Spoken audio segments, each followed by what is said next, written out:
नमस्कार साथियों, दिव्यम क्लासेस सीकर में पुनः आपका स्वागत है। आज की क्लास में हम प्रायिकता के टॉपिक को लेकर चलेंगे, जिसको इंग्लिश में प्रोबेबिलिटी अपन कहते हैं। तो देखिए, इस पर अध्ययन करने से पहले हम कुछ अवधारणाओं पर चर्चा कर लेते हैं। हम अपने दैनिक जीवन में इस प्रकार के कथन सुनने को मिलते हैं। देखिए, संभवतः आज वर्षा होगी, मुझे संदेह है कि वह इस परीक्षा में उत्तीर्ण होगा, वार्षिक परीक्षा में कविता के प्रथम आने की संभावना सबसे अधिक है, डीजल की कीमत बढ़ने का संयोग काफी अधिक है, आज के मैच में भारत के टॉस जीतने का संयोग 50-50 है। तो देखिए, इन चारों पांचों अवधारणाओं में एक शब्द है संदेह, एक है संभवतः और एक है संदेह। संभवतः, संदेह और संयोग, ये तीन शब्द देखो यहां पर निकल कर आ रहे हैं यहां पर। तो इस प्रकार संभवतः, संयोग, संदेह, यानी कि हमें पता नहीं है कि वास्तव में होना क्या है, लेकिन केवल एक अवधारणा है कि ये किसी भी व्यक्ति के कार्य को देखकर हम कह सकते हैं कि जैसे स्टूडेंट की बात आती है कि उसके प्रथम आने की संभावना सबसे अधिक है, तो उसकी पढ़ाई को देखकर कह देते हैं कि इसकी प्रथम आने की संभावना सबसे अधिक है। अगर कोई वीक है, वीक कोई होता नहीं है एक्चुअल में, लेकिन वो उस काम को करता नहीं है, तो उसके कार्य नहीं करने के कारण हम उसको क्या कहते हैं कि उसके प्रथम आने की संभावना नहीं है। तो संभावना बताते हैं अपन, हमें संदेह होता है और एक संयोग होता है। तो इन अनिश्चितताओं का संख्यात्मक रूप से जो मापन हम करते हैं गणित में, वह प्रायिकता कहलाता है। अब हमें पता नहीं है, हम केवल अनुमान लगा रहे हैं एक तरीके से कि ये हो सकता है। तो वो अनुमान भी देखो क्या होता है कि किस प्रकार से किस लिमिट तक सही होता है। अगर हम उसका संख्यात्मक रूप से मापन कर पाए तो इन संभावनाओं का, संयोग का और संदेह का संख्यात्मक रूप से जो मापन करते हैं अपन, प्रायिकता कहलाता है। तो देखिए, एग्जाम में सीधा सीधा क्वेश्चन तो एक आपसे यही पूछा जा सकता है कि जो एक प्रायिकता है वह किस खेल से संबंधित है, या इसका जो जन्म है वो किस खेल से हुआ है। तो जो जुआ का जो खेल है, इस जुआ के खेल से प्रायिकता का जन्म हुआ है, इसी से इसका पूरा निर्माण हुआ है। देखिए, अब हम इसकी अवधारणा को समझने का प्रयास करते हैं कि वास्तव में प्रायिकता क्या होती है और क्या हमें परिणाम मिलते हैं। हमने कोई एक सिक्का ले लिया, जैसे एक का सिक्का ले लिया, तो सिक्का उछाल रहे हैं हम कितनी बार? 10 बार। सिक्का उछालने की संख्या अपने पास 10 है।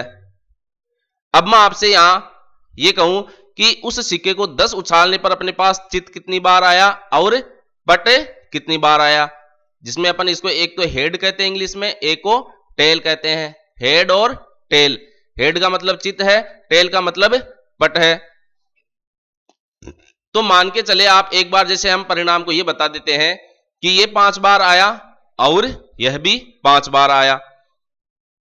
फाइन, चित आने की संख्या अपने पास कितनी है? 5, और पट आने की संख्या कितनी है? 5। अपन केवल मानकर चल रहे हैं। तो यहां अपन एक परिणाम ज्ञात कर रहे हैं, जिसको मैं जैसे ए नाम दे दूं, और इस परिणाम को हम बी नाम दे देते हैं। ए और बी, चित आने की संख्या बटा सिक्का उछालने की कुल संख्या, पट आने की संख्या बटा सिक्का उछालने की कुल संख्या। तो ये 5/10 हो जाता है, तो कुल मिला के कितना हुआ है? 0.5, यानी कि 0.5। तो यही मान इसके लिए अपने को मिलेगा 0.5। अब आप इमेजिन करके देखें, यदि चित आने की संख्या यहां पर केवल 4 है और यहां पर कितनी होगी? 6, क्योंकि सिक्का अपन 10 बार उछाल रहे हैं, तो चित और पट दोनों का कुल योग भी कितना होगा? 10। जैसे यहां पर 5 और 5 लिया तो 10, अब इधर 4 हो गया, इधर 6 हो गया। चित 4 बार आया और पट कितनी बार आया? 6 बार आया है। तो चित आने की संख्या का अगर अपन आकलन करना चाहे तो इधर ये 4/10 यानी कि 0.4 हो गया, 0.4, और इधर से ये 6/10 हो जाता है, यानी कि 0.6। अब अगर इन दोनों का अपन योग करें तो ये देखिए अपने पास कितना आ रहा है? 6 4 10, यानी कि ये अपने पास पूरा 1 आ रहा है। 1 अंक पर दशमलव लग जाएगा इस पे। और इधर से अगर हम 5 जब अपन ने लिया था, तब आप योग करके देख लीजिए, 0.5 प्लस 0.5 यानी कि 10, तो 1.0 यानी कि 1। तो यहां पर जो ए और बी का मान अपन ने ज्ञात किया है, वह वास्तव में प्रायिकता का मान है कि जब हम एक सिक्के को 10 बार उछालते हैं तो चित आने की संभावना अपने पास जब 5 बार चित और पट आया तब तो 0.5 थी, और जब चित आने की संख्या 4 और पट आने की संख्या 6 थी तब उसकी प्रायिकता 0.4 और 0.6 थी। अब इसके साथ एक महत्वपूर्ण बात यह है कि जिस भी घटना के लिए हम कोई प्रयोग कर रहे हैं, जैसे सिक्के को उछाल रहे हैं, तो सिक्के को अपन जितनी भी बार उछाल रहे हैं तो इसमें हेड और टेल आने की जो संभावना का कुल योग है वह हमेशा अपने को एक ही प्राप्त होगा। अर्थात हम कह सकते हैं कि प्रायिकता का अधिकतम मान 1 होता है। तो एग्जाम में पूछा जा सकता है कि प्रायिकता का अधिकतम मान कितना होता है, तो 1 होता है। प्रायिकता का अधिकतम मान कितना होता है, 1। वो अपन 2 अलग अलग उदाहरणों से देख चुके हैं और आगे बहुत सारे उदाहरणों के साथ इसको और समझने का प्रयास करेंगे। अब देखिए यहां तो हमने क्या है, सिक्के को केवल 10 बार उछाला है। अब क्या है, हम ये देखना चाहते हैं कि एक सिक्के को 10 बार उछाला अपन ने, लेकिन अगर सिक्के के उछालने की संख्या को अपन बढ़ाते जाए, जैसे 20 बार उछाल दे, 40 बार उछाल दे, तो ऐसी स्थिति में उसका परिणाम हमें क्या प्राप्त होता है। तो देखिए एक सारणी मैंने यहां पर आपके लिए बना रखी है, इसका अवलोकन करते हैं। तो देखो चितों की संख्या और पटों की संख्या, हेड एंड टेल। चित आने की संख्या कितनी है, 3। पट आने की संख्या कितनी है, 12। तो चित आने की संख्या का योग और पट आने की संख्या का योग यहां पर आपको 15 दिया गया है, यानी कि हम उस सिक्के को 15 बार उछाल रहे हैं कुल, क्योंकि इन दोनों का टोटल ही क्या है, कुल उछाल को दर्शाएगा। तो हम एक सिक्के को 15 बार उछाल रहे हैं। अब दूसरे वर्ग में देखते हैं अपन, तो इसमें देखिए 7 और 8, 8 और 7 15, यानी कि सिक्के को उछालने की संख्या कितनी है, कुल 15। 15 बार उछालने पर 7 बार तो चित्त आया और 8 बार पट आया है। इसी तरीके से अगर दोबारा उस प्रयोग को किया हमने तो पुनः यही आंकड़े अपने रिपीट होते हैं, चित्त आने की संख्या 7 और पट आने की संख्या 8, और कुल कितनी बार उछाला सिक्के को, 15 बार। संचयी बारंबारता में अपन ने देखा था कि जो एक मान होता है उसमें अगले मान को अगर अपन जोड़ देते हैं तो वो संचयी बारंबारता कहलाती है आपकी। तो यहां पर हम देखो चितों की संचयी बारंबारता और पटों की संचयी बारंबारता ज्ञात करते हैं। तो ये देखो हमने को क्या प्राप्त होता है, इधर से जैसे चितों की बात करें तो चितों की मतलब इस दूसरे कॉलम की बात करेंगे अपन, तो इसके लिए तो केवल 3 है। संचयी बारंबारता के अंदर बारंबारता का जो मान होता है पहला, वही संचयी बारंबारता हो जाती है शुरुआत में। तो और यहां पर सिक्का उछालने की कुल संख्या कितनी है, 15। तो इसकी प्रायिकता मिली अपने को 0.2। अब देखिए अगली संचयी बारंबारता के लिए अपन क्या करते हैं, पूर्व की बारंबारता को अगली बारंबारता में अपन जोड़ देते हैं, यानी कि 7 में 3 जोड़ देंगे। अभी अपन केवल चित्त की बात कर रहे हैं, तो 7 और 3 अपने पास हो गया 10, और सिक्का उछालने की कुल संख्या देखो अब कितनी हो जाएगी, 15 तो इसकी है और 15 इसकी है, तो 15 प्लस 15 टोटल हो गई 30, तो 10/30, और 10/30 को अपन हल करते हैं तो अपने को दशमलव के देखो 5 स्थानों तक 0.33333 प्राप्त होता है। अब बात करते हैं आगे अगले कॉलम की, इसमें तो 10 तो अपने को योग यहां तक प्राप्त हो गया। अब अगली बारंबारता में इसको जोड़ देंगे तो योग हो गया अपना 17। अब देखिए 15 तो इसकी, 15 इसकी और 15 इसकी, संचयी बारंबारता इन तीनों का योग कर रहे हैं अपन। फाइन। तो ये जो चित्त अपने को प्राप्त हुए हैं 3 7 7, वो 15 बार सिक्का उछालने पर प्राप्त हुआ है। 3 प्राप्त हुआ है 15 उछालने पर, 7 प्राप्त हुआ है 15 उछालने पर, 7 प्राप्त हुआ है 15 उछालने पर, तो टोटल हो गया 45 उछाल। तो 15 प्लस 15 प्लस 15 यानी कि 45 उछाल। तो 17 में 45 का अगर अपन डिवाइड करते हैं तो अपने को प्राप्त होता है 0.37778।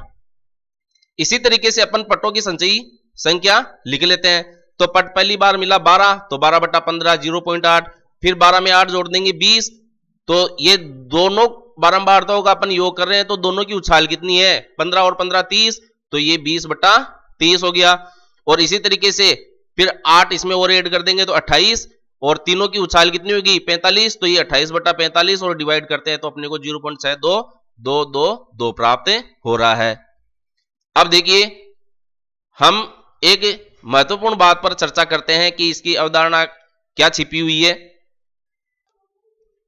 अब देखिए अपने पास क्या है, एक उछाल यानी कि सिक्के को अपन 15 बार उछालते हैं, तो अपने पास चित और पट आने की अगर अपन प्रायिकता की बात करें, संभावना की बात करें, तो वो कितनी कितनी है। अगर 15 बार उछालते हैं तो चित क्या है 50% संभावना, पट आने की संभावना कितनी है 50%। ये इन दोनों की अधिकतम संभावना है, इससे ज्यादा संभावना नहीं हो सकती है।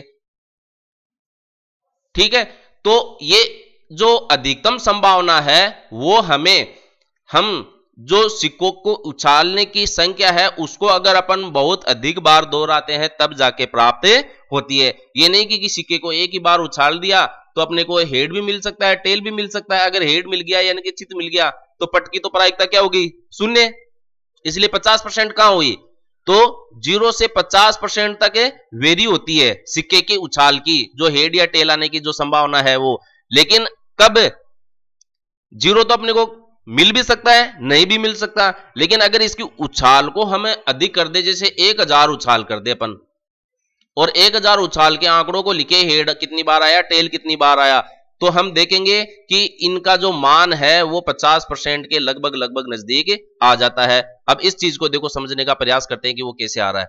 जैसे चित्तों की संचयी संख्या अपन ने यहां पर लिखी, तो चित आने की संख्या पहले कितनी है 3 और उछाल कितनी अपनी 15 थी, तो अपने को मिली यहां पर संभावना 0.2। उसके बाद में देखो 10 हो गई, चित आने की संख्या कितनी है 10 और अपनी उछाल देखो कितनी होगी 30 हो गई। तो उछाल की संख्या पहले 15 थी और 15 से अब कितनी होगी 30, तो इसका मान देखो कितना हुआ 0.33। अगर 2 अंकों तक की अपन बात करें तो देखो 0.2 से 0.3 तक बढ़ गया मामला, यानी कि ये किसकी ओर अग्रसर हो रहा है, आपका 0.5 या 50% की तरफ बढ़ रहा है। 0.5 को अगर अपन बात कर ले 50% मान ले तो ये 0.5 की तरफ बढ़ रहा है। देखो 0.2 से 0.3। अब हमने क्या है सिक्कों की उछाल को कर दिया 45, ये देखिए 45 हो गया। इन 3 पंक्तियों में चित आने की संख्या टोटल है 17, तो ये 17 चित कब प्राप्त हुए अपने को 45 उछाल में। तो अब देखिए ये 0.33 था, तो अब यहां पर 0.37 हो गया, तो 3 से 3 ये और बढ़ गया इसका मान।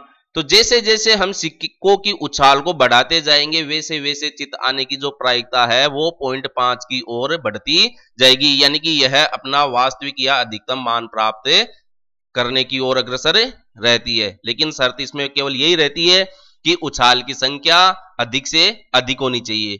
कम उछाल में आपको उसका अधिकतम मान प्राप्त नहीं होगा, किसी भी शर्त पर नहीं होगा। ऐसे ही अगर अपन पटों की संचयी संख्या ज्ञात करना चाहिए तो ये अपन ने देखा कि इसमें पहले तो देखो 0.8 था, तो 0.8 तो क्या है 0.5 से अधिक हो गया। अब हो तो सकता है कि जब अपन सिक्के को उछालते हैं तो 15 बार उछाला, उसमें 12 बार पट आ गया, तो ये पट तो ज्यादा हो गया, 50 से ज्यादा आ गया, इसलिए यहां पर प्रायिकता कितनी है 0.8 है। लेकिन देखो जैसे हमने संख्या बढ़ाते हैं तो ये 12 और 8 हो गया 20, लेकिन उछाल कितनी होगी 30, तो 30 उछाल में हुआ 20 मान, तो प्रायिकता का मान देखो कितना मिला अपने को 0.66। तो बताओ कम हुआ ना, इधर तो बढ़ रहा है और इधर क्या हो रहा है कम हो रहा है। अब कम हो या बढ़ो लेकिन मान किसकी ओर अग्रसर हो रहा है 0.5 की तरफ। 0.8 से 0.6 आ गया। अब जब हम संचितों की जो संख्या थी उसको हमने कर लिया 17। जब हम 45 बार सिक्कों को उछालते हैं तो 17 बार अपने पास पट आता है।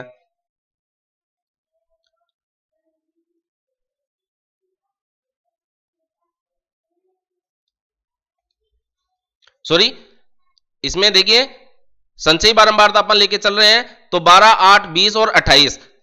45 बार सिक्के को उछालते हैं तो 28 बार अपने को पट प्राप्त होता है। अब इसका मान देखिए कितना आ रहा है 0.62। तो दूसरी पंक्ति में देखो 0.66 है, अब 6.2 हो गया है। तो इसी प्रकार अगर हम सिक्के की उछाल को 45 से और अधिक 100, 150, 200 इस और उछाल को बढ़ाते जाते हैं तो ये 0.62 से फिर और कम होगा, फिर और कम होगा और अधिकतम मान अपने को 0.5 की ओर प्राप्त होता चला जाएगा। तो इस प्रकार हम देखते हैं कि एक सिक्के को यदि हम उछालते हैं तो हेड और टेल आने की दोनों की संभावना क्या है 0.5 और 0.5 है और दोनों का योग कितना है 1.0 यानी कि 1 है। तो अधिकतम प्रायिकता 1 होती है। अब देखिए ये भी बात अपन क्लियर कर लेते हैं। यहां अगर हम इस ही एक ही पंक्ति की बात करें यहां पर, देखिए अगर इस एक पंक्ति की अगर अपन बात करते हैं तो अपने पास चित आने की संख्या पहले तो कितनी है, 3 है। चित आने की पहली संख्या अपने पास 3 है और पट आने की संख्या 12 है। तो 3 पर तो कितना मिला, 0.2, और 12 पे कितनी मिली संभावना, 0.8। दोनों को जोड़ के देख लीजिए, 1 मिल रहा है। अब टोटल कितना है इनका, चित और पट आने का 15, और सिक्कों को कितनी बार उछाला, 15 बार, तो 15/15 का मान भी कितना है, 1। यानी कि दोनों को सम्मिलित कर ले हैं तो देख लीजिएगा अधिकतम जो संभावना है जिसको हम प्रायिकता कह रहे हैं उसका मान अपने को 1 प्राप्त हो रहा है। तो दूसरा क्वेश्चन आपके लिए यहां बनकर आ रहा, बहुत ही अच्छा शानदार क्वेश्चन है। प्रायिकता का अधिकतम मान कितना होता है, तो वो 1 होता है। अब इस दूसरी पंक्ति के लिए भी आप बात कर लीजिए, चित आने की संख्या 7 और 8 है, तो इनकी जो संभावना है, जैसे अगर आप इसको 5.5 अंकों तक लिया, इसको भी 5 अंकों तक लिया, तो अगर अपन जोड़ते हैं तो अपने को 1 प्राप्त होता है। अब 8 7 15, चित और पट आने का योग 15 और टोटल उछाल भी अपनी कितनी है, 15, तो 15/15, तो ये 1 प्राप्त हो रहा है। इसी तरीके से इसके अंदर भी इनकी जो संभावनाओं को अगर अपन जोड़ते हैं तो अपने को 1 प्राप्त हो रहा है, और ये 15/15 मतलब 1 प्राप्त हो रहा है। आगे बात करते हैं कि हम देखते हैं कि सिक्के के उछालने की संख्या में यदि हम वृद्धि करते हैं तो स्तंभ 4 और 5 के भिन्नों के जो मान है 0.5 के और अधिक नजदीक होते जाते हैं। स्तंभ संख्या 4 और 5, तो इसमें तो देखो पहले कम था और फिर 0.5 की ओर बढ़ रहा है। इसमें पहले ज्यादा था लेकिन फिर कम होता जाता है और 0.5 की ओर बढ़ता जाता है। अगली बात करते हैं अपन एक पासे को लेकर। तो देखिए एक पासे को 20 बार फेंकते हैं तो पासे पर जो संख्या 1 2 3 4 5 6 जितनी बार आती है उसे हम लिख लेते हैं और सारणी में नोट कर लेते हैं। तो पासे पर क्या होता है, देखो 6 पलक होती है, तो 6 पलकों के लिए अपने पास 6 संख्या लिखी होती है। कई बार क्या होता है, कई पासों पर 1 के लिए 1 बिंदु, 2 के लिए 2 बिंदु, 3 के लिए 3 बिंदु, 4 के लिए 4 बिंदु और 5 के लिए क्या होता है 5 बिंदु, और 6 के लिए 6 बिंदु उस पर लिखे हुए रहते हैं। तो उससे अपने को कोई फर्क नहीं पड़ता, अपने को तो केवल संख्या देखनी है। तो जैसे एक पासे को अपन 20 बार फेंकते हैं तो ये संख्या ही मैंने इधर लिख रखी है एक नमूने के तौर पर। 1 आने की संभावना, जब हम 20 बार पासे को फेंकते हैं तो जो 1 है वह 3 बार आया, 2 अंक जो है 3 बार आया, 3 अंक जो है 2 बार आया, 4 अंक जो है 5 बार आया, और जो 5 अंक है वह 4 बार आया, और जो 6 है वह 3 बार आया। अब आप इनका टोटल करके देख लीजिए, 3 3 6 2 8 8 और 5 13, 13 और 4 17 और 3 20, यानी कि टोटल जो उछाल है वह अपने पास कितनी है 20 है। अब इनकी संभावनाओं को देखते हैं कि हमको 1 की संभावना कितनी मिली, वह आपकी 0.135 है।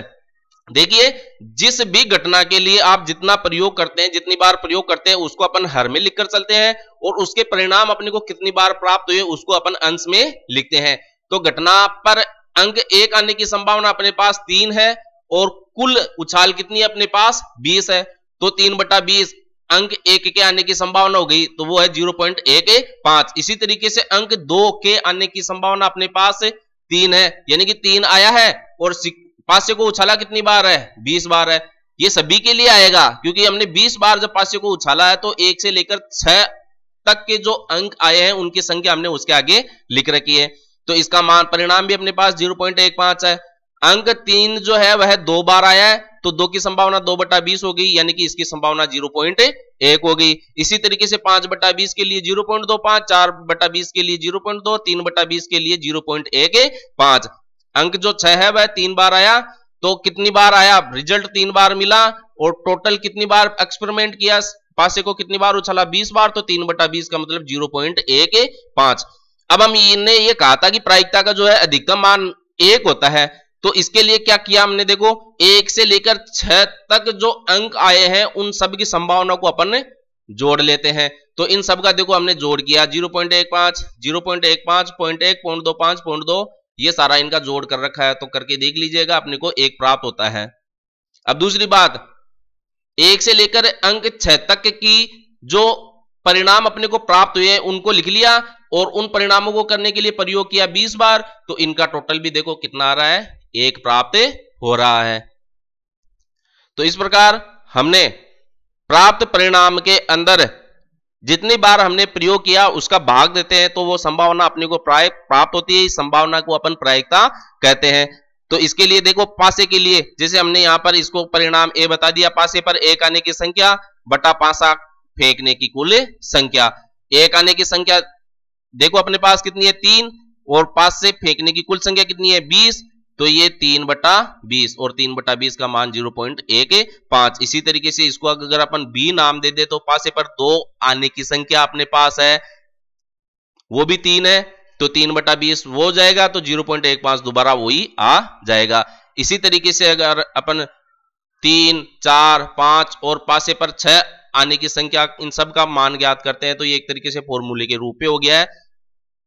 जो 1 से लेकर 6 अंक आने की संख्या है वह अंश पे लिख ली, और पासा फेंकने की कुल संख्या है वो हमने हर में लिखी, और इन सब के अपने परिणाम प्राप्त किए हैं।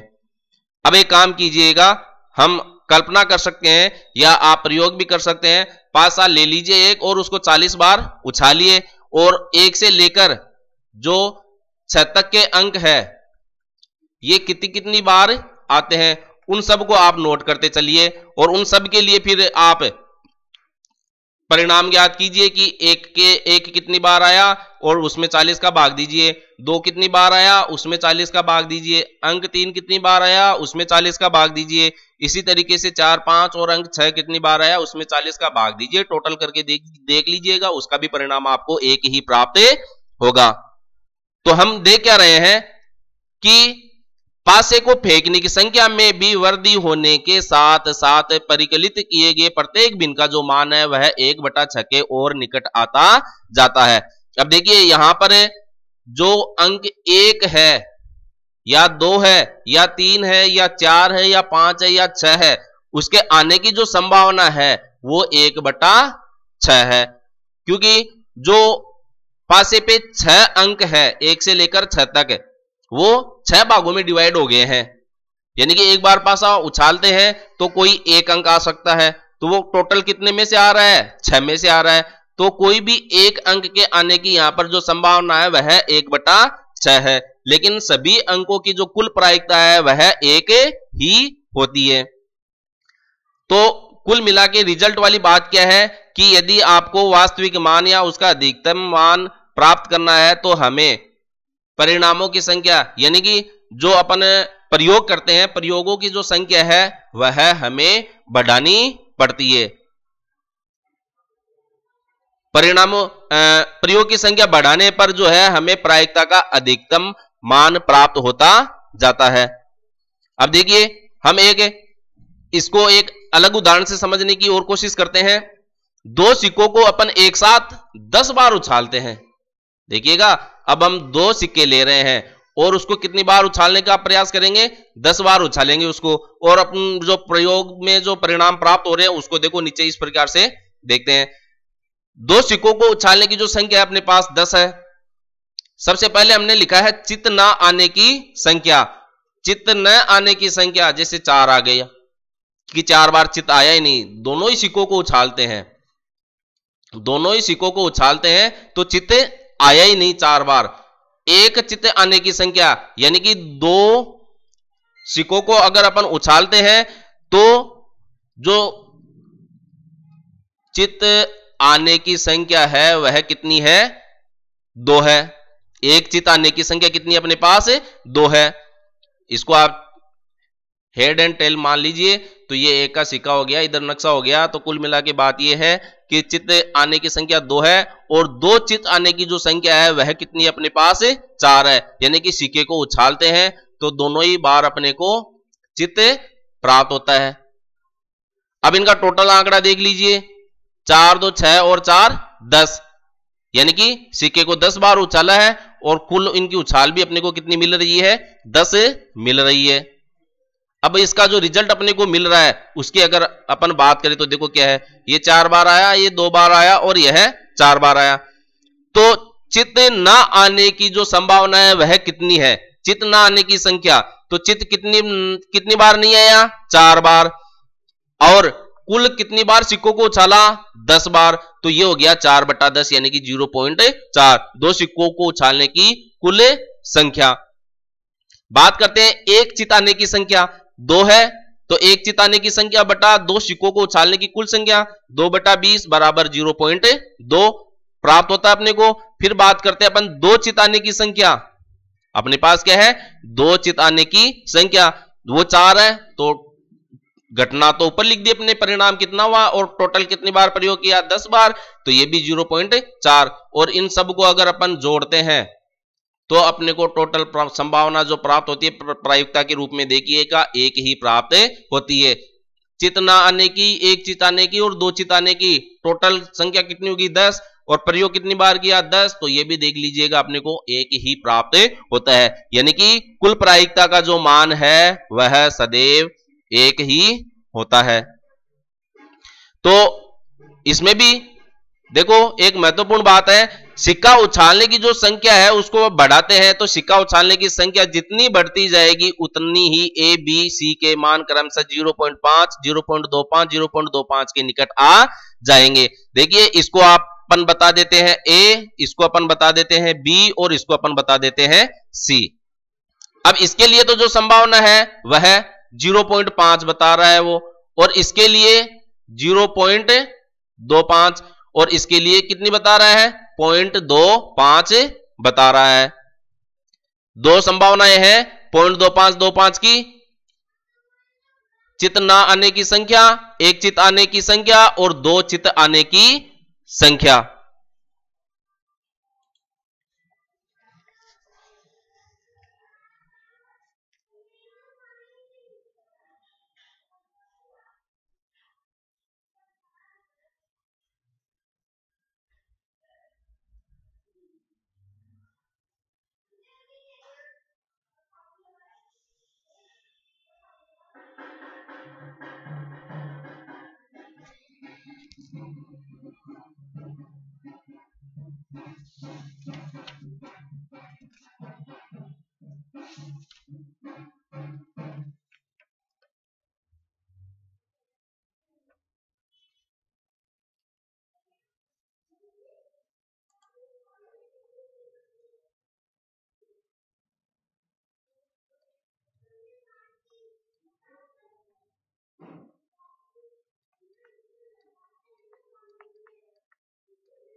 थोड़ा करेक्शन करेंगे यहां पर देखिएगा, यदि हम इनको क्रम से लेने का प्रयास करें यानी कि ए बी और सी के मान की अधिकतम संभावना कितनी है, तो ए के लिए 0.25, बी के लिए 0.5 और सी के लिए 0.25 इनकी अधिकतम प्रायिकता का मान होगा। अब वो देखिए कम कैसे हो रहा है, एक में तो 2.25 है और एक में 0.5 है, तो ये कैसे प्राप्त होता है। देखिए हम यहां पर दो सिक्के लेकर चल रहे हैं, यदि हम एक सिक्के को 10 बार उछालते हैं तो हेड और टेल की जो संख्या है वह 10 है। इसी तरीके से अगर दूसरे सिक्के को भी अपन 10 बार उछालते हैं तो उसमें भी हेड और टेल की संख्या कितनी है, 10 है, तो दोनों को मिलाकर हेड और टेल कितने हो जाते हैं, 20 हो जाते हैं। तो चित ना आने की संख्या की बात कर रहा है, चित ना आने की संख्या की वह बात कर रहा है। तो चित कितने हैं टोटल, 10 है, आधे तो ये हो गए। अब दो सिक्के को अपन उछाल रहे हैं तो इसकी जो संभावना थी, एक सिक्के को अगर अपन 10 बार उछालते हैं तो इसकी संभावना रहती है 5 बार, लेकिन अपन सिक्का ले लेते हैं 2, तो इसकी जो प्रायिकता है वह आधी हो जाती है, यानी कि 0.5 से 0.25 हो जाती है, क्योंकि सिक्कों की संख्या 2 गुनी होने के कारण इसकी संभावना क्या है, अधिकतम संभावना भी क्या हो जाती है, आधी हो जाती है, यानी कि 0.25। अब इसमें ये एक चित आने की संख्या की बात कर रहा है, एक चित आने की संख्या की बात कर रहा है। तो एक चित आने की संख्या जो है वह तो टोटल 20 में से 10 अपने पास चित है, 10 अपने पास पट है, यानी कि टोटल की कितनी हो गई है, 10 चित होने का मतलब 0.5 यानी कि 50%। इसलिए एक चित आने की जो संख्या है, इस प्रकार एक चित आने की जो संख्या है वह संभावना के रूप में 0.5 है। पुनः देख लीजिएगा, दो सिक्के हैं, दोनों सिक्कों में हेड यानी कि चित जो है वह 10 है, टेल जो है वह भी 10 है, इसलिए इसकी संभावना यहां पर आधी है। अब बात करते हैं अपन दो चित आने की संभावना यानी कि संख्या। अब देखिए दो चित एक साथ आएंगे, अगर दोनों सिक्कों को उछालते हैं तो दोनों ही बार चित आने की संभावना कितनी होगी? तो दोनों को अपन कितना काउंट कर रहे हैं? एक काउंट कर रहे हैं। तो 10 में से ये दोनों की संख्या कितनी रहेगी? दो दो को अगर अपन काउंट करते हैं तो टोटल रहेगी 5 ही। तो दो चित आने की जो कुल संभावना है वह 5 रहेगी। ये टोटल 10 बार उछालेंगे तो हमें केवल चित जो है 5 बार प्राप्त हो सकता है, और जो टेल जो है, पट जो है वह 5 बार प्राप्त हो सकता है अधिकतम रूप से दोनों की। तो 10 की भी आधी होगी यानी 0.5 का आधा, तो 0.25। तो दो चित आने की जो संख्या है, तो दो सिक्कों को उछालने की कुल संख्या यानी कि 4/10 का जो अधिकतम मान है, इस सिक्के का जो अधिकतम मान है वह 0.25 होगा। अगर एक की बात करें तो 0.5 आएगा अधिकतम संभावना। अगर दो चित या दो पट की बात करता है तो इन दोनों की संभावना जो है अधिकतम 0.25 प्राप्त होगी। अब देखिए हमने वास्तव में अब तक की क्रिया में क्या किया है? हमने कोई प्रयोग किया है, उस प्रयोग से हमने परिणाम प्राप्त किया है। दूसरी मोटी मोटी बात बताएं तो जो हमें रिजल्ट मिला है, परिणाम मिला है, उसमें हमने उस प्रयोग को कुल कितनी बार किया है उसका भाग देकर हमने उस संभावना का संख्यात्मक मान प्राप्त किया है। और हमने ये देखा है कि उसका जो भी प्रयोग करने पर प्राप्त मान हमें मिला है, उसका जो अधिकतम मान है, उसका जो संख्यात्मक मान है, वह अगर चित्त की हेड और टेल सिक्के की बात करें 10 बार उछालते हैं तो वो 0.5 की ओर अग्रसर होता है। तो देखिए हम सिक्के की प्रत्येक उछाल को एक अभिप्रयोग कहते हैं, यानी कि जब सिक्का अपन उछालते हैं या पासा अपन उछालते हैं तो उछालना क्या कहलाता है? यहां पर अभिप्रयोग कहलाता है, ट्रायल कहलाता है। यह भी पूछा जा सकता है आपसे, अभिप्रयोग क्या होता है? उछाल होता है, एक परिणाम होता है, क्या होता है? तो उछाल को हम यहां पर अभिप्रयोग कह रहे हैं। अच्छी तरीके से याद रखना, सिक्के या पासे को उछालते हैं तो यह प्रायिकता में अभिप्रयोग कहलाता है। बात करते हैं, अतः अभिप्रयोग एक क्रिया है जिससे एक या अधिक परिणाम प्राप्त होते हैं। एक विशेष उछाल पर एक चित्त का आना परिणाम चित्त वाली एक घटना होती है। देखो हम एक प्रयोग करते हैं, उसमें जो परिणाम प्राप्त होता है चित्त का आना एक रिजल्ट है, तो यह यहां पर एक परिणाम कहलाता है। और सिक्के का उछाल क्या कहलाता है? अपना अभिप्रयोग। और दूसरी शब्द क्या आ गई यहां पर? परिणाम की। तो परिणाम बटा कुल अभिप्रयोग हमें प्रायिकता का मान प्रदान करता है। अब यदि हमारा प्रयोग पासा फेंकने पर एक सम संख्या प्राप्त करना हो तो घटना में 3 परिणाम 2, 4 और 6 होंगे, क्योंकि 1, 2, 3, 4, 5, 6 में 2, 4 और 6 ये 3 ही सम संख्या है। इसलिए सम संख्या में अंक 2 आने की अगर प्रायिकता की बात करें तो हम उसको किस रूप में दर्शा सकते हैं? 2/6। अगर आप इस पासे की बात करें तो क्योंकि इसके अंदर कुल परिणाम कितने हो गए? 6 हो गए। 6 बार अगर सिक्का उछालते हैं तो 2 के आने की संभावना, या एक बार 2 आया है तो 2/6। तो एक प्रयोग में घटना प्रयोग के कुछ परिणामों का संग्रह होती है, परिणामों का संग्रह होती है। इन सभी प्रयोगों के परिणामों को देखने पर हम प्रायोगिक या अनुभवी प्रायिकता प्राप्त करते हैं। देखिए प्रायिकता को किस रूप में कहा गया है?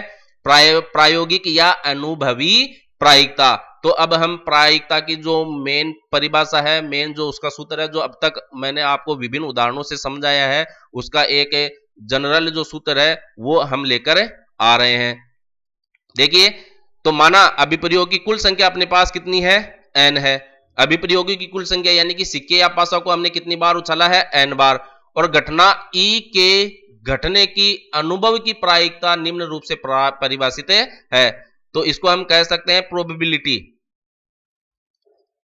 और घटना का नाम क्या है? ई। तो पी ऑफ ई अपन यहां पर कह दे, या जैसे कुल परिणाम अपने पास कितने हैं? कुल परिणाम अपने पास कितने हैं? एन है। तो अनुभव की प्रायिकता, अनुभाविक प्रायिकता, इंपेरिकल प्रोबेबिलिटी इसको इंग्लिश में कहते हैं, इसलिए ये लिखा है पी ऑफ ई।